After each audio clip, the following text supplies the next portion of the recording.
Suasana pagi hari di Desa Alun Sucur, Kecamatan Rantau, Kabupaten Aceh Tamiang, Provinsi Naro Aceh Darussalam. Alhamdulillah pagi ini cuacanya sejuk. Ya, para warga lagi beraktivitas.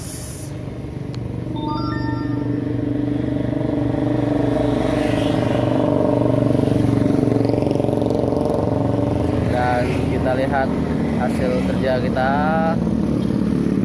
Alhamdulillah udah selesai, dan malam kita lembur.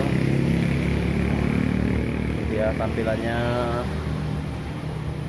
namanya Tris Water. Menggunakan tabung media FFP ukuran 9,4 unit. Alhamdulillah atas segala kemudahan dari Allah, akhirnya selesai juga pemasangan depot air minum ulang di Desa Alun Sucur.